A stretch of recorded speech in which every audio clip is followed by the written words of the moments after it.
আসসালামাইকুম বন্ধুরা, কেমন আছেন? আশা করি ভালো আছেন। আবারও চলে আসলাম নতুন একটা ভিডিও নিয়ে। এই যে আসলাম, এখন চুলায় আসলাম আমি একটা কফি বানাবো বলে। তো এই যে এখন চুলার ঝিক বসিয়ে দিলাম, দুধটাও আমি চুলায় বসিয়ে দিলাম। আর দুধটা হতে থাক। এই যে আমি কাপ নিয়েছি দুইটা, আর কফি মেকারটা আমার নষ্ট হয়ে গিয়েছে, মিক্সারটা। আমি এখন এমনিতেই করে নিলাম আর কি। এই যে আমি দুধ জ্বালাইতেছি, দুধটা চুলায় বসিয়ে দিয়েছি। 2 কাপ কফি বানাবো আমি। তো দুধটা একটু ভালো করে জাল হতে হবে, খুব ভালো হতে হবে, তা না হলে কফি স্বাদ হবে না। তো দুধটা ফুটতে আছে, আর কফিটা আমি 2 কাপে করে 2 কাপে নিয়ে নিলাম। নেওয়ার পরে এখন আমার দুধও হয়ে গেছে।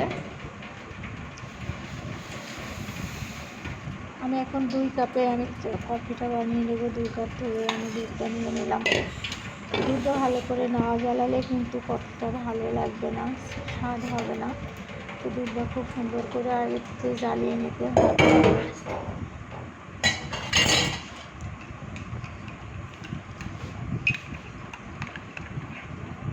তো খুব সুন্দর একটা কফি হয়ে গিয়েছে, দেখতেও সুন্দর লাগছে, খেতে অবশ্যই অনেক ভালো লাগবে।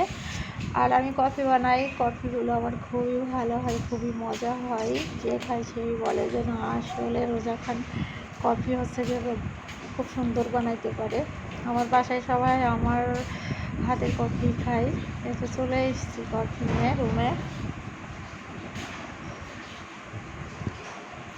চলে এসেছি।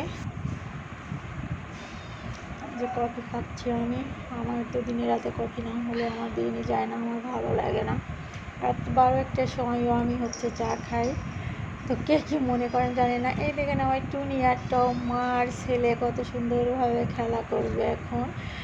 আসলে টম অনেকটা দুষ্টু, ওর মাকে বেশি ও জ্বালাতন করে। শুয়ে থাকলে লেজে কামড় মারা নিয়ে চলে যায়। তো একা একা কী খেলবে, যেন ওর মায়ের সঙ্গে ও খেলা করে। আর আমার ছেলে পানি আনতে গিয়েছিল, পানি নিয়ে চলে আসলো। আমার তো নিচের দিকে ডাকার কথা ছিল, আমি আসলে মনে শুনতে পারিনি।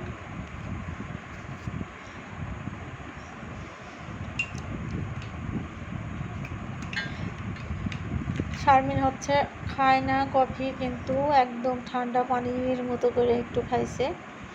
ওর খাওয়া নিষেধ, গরম চা কফি কোনোটাই ও খেতে পারবে না। ডাক্তারের নিষেধ আছে, গরম কোনো কিছু খেতে পারবে না, বাট ফ্রিজের কোনো ডিপ খাবার খেতে পারবে না। এই যে কফি খাওয়া শেষ করলাম।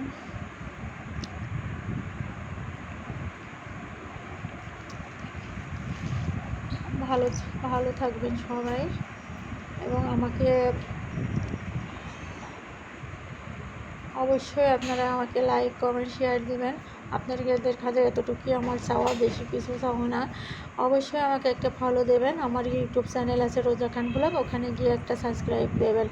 অবশ্যই আপনারা না থাকলে তো আমি সামনের দিকে আগাতে পারবো না। অবশ্যই আমাকে সাপোর্ট করবেন। এই যে টুনিকে ছাড়া আমি থাকতেই পারি না। ওকে কোলে না নিলে যেন আমার কখনো কোনো কিছু হয়তো বা মনে হয় যে আমার বাদ থেকে গেল, কোনো কিছু করিনি দিন শেষে। ওকে কোলে না নিলে আমার একটু ভালো লাগে না।